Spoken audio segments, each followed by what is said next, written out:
First time I heard a song from Sissy Ford, I was hooked for weeks. This girl makes incredible short form content using the lyrics on a loop mechanic that I'm about to explain to you.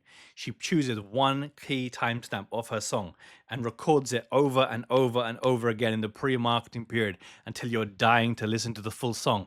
When it drops, she then switches to a brand new timestamp. This is the strategy I teach inside my coaching community for the 100K hitmakers, and Sissy Ford has mastered it. I'm going to break it all down for you, but first let's start with some numbers. Sissy Ford, 10,000 monthly listeners on Spotify. Some of the most played tracks, Crush is on 65,000, Worst Enemy is on 18,000. Like, decent numbers. Very, very, very respectable numbers, all right? And so when I look at some of these, she's dropping consistently. Right, across 2025, it's one record at the end of the year, Waterfall Strategy, single, 65,000. Earlier in the year, at the top of the year, she dropped from the Bedroom EP with a 4-track. So a great consistency in the releases. I want to see Sissy kick it up a notch for 2026 because I'm a fan. So let's look at some content. This is probably one of the first ones I saw, right? And so the storytelling here is that she references her nails in the lyrics and she's in a nail shop. I thought that was extremely clever, not in an obvious way, but almost in a contextual narrative sort of way. I'ma paint my nails. I'ma paint my nails just the way you like them. Make me water like Poseidon. Wanna be an item, do what you say like Simon. No. Again, so this was If I Was on What Do I Say by K1, right? Again, very thought-provoking, but it sets the scene. Then she did another piece of content like this, right? Which shows her the way she like pushes a song. I can be real cutesy, get you moving all loosey goosey, make you feel woozy, yeah. You a beauty, let me take you out for sushi, pick you up in my Suzuki, yeah. Right, she started teasing this part of the song from Crush, and she repeated it over and over and over again. Loosey goosey, make you feel woozy, yeah. You a beauty, let me take you out for sushi, pick you up in my Suzuki, yeah. Again, really easy piece of content, but effective, right? She's wearing bright, eye-popping colors. She's clearly in her local area, and it's just a 360 pan.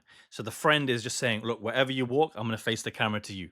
And so whether she zooms in close or pans back out, the friend is just following her with the camera, right? Goosey, goosey, make you feel woozy, yeah. You a beauty, let me take you out for sushi, pick you up in my Suzuki, yeah. Right, and so by this time you're starting to become hooked in the pre-marketing phase to the song. And this is what I call lyrics on a loop, is that it doesn't matter how many times you create the same timestamp as long as you keep the content perspective interesting. Like, you're not getting bored so far, even though it's the same part of the song, you're still being interested by the visuals. And then the week before the release, she swaps to a different timestamp. This is exactly what I teach inside my community, but I've never had the pleasure of speaking to Sissy Ford before. It's a pure coincidence. But again, I know that I'm teaching the right things because effective artists are doing this of their own volition. I know you seeing the way that my jeans fit. It's written all on your face, ain't no secret. Quit contemplating, it's so frustrating. I can be right? And then finally, she gets towards the actual live date.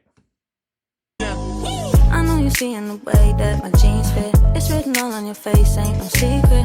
Quit contemplating. Right, and so finally, you actually have the release post. I know you seeing the way that my jeans fit. It's written all on your face, ain't no secret. Quit contemplating, it's so This is the frustrating. pre-chorus. I can be real cutesy, get you moving all loosey goosey, make you feel woozy, yeah. You a beauty, let me take you out for sushi, pick you up in my Suzuki, yeah. And so finally, that timestamp, the week before the song drops, then drops into the timestamp we've been hearing all along in the pre-marketing section. And so by using that pre-chorus, we then get into that main chorus. I think this is an extremely smart way of giving fans familiarity and then giving them the little piece that precedes that. And so now you've heard a good chunk of the song. If you're liking what you've heard so far, you're going to want to listen. Extremely effective strategy from Sissy Ford. Again, I've seen her do this for 2 records now. I'm dead impressed, right? And if you need more content ideas, how you can do the same and feel inspired by easy to create content like this with a lyric on a loop strategy, I got you. I want to give you a free download of my 0 to 10K content system, which you can download from the link below. There are over 350 plus content ideas for Reels and TikToks from viral artists like this that you can have completely free. And there's no other coach in the game of music marketing that would ever give that away.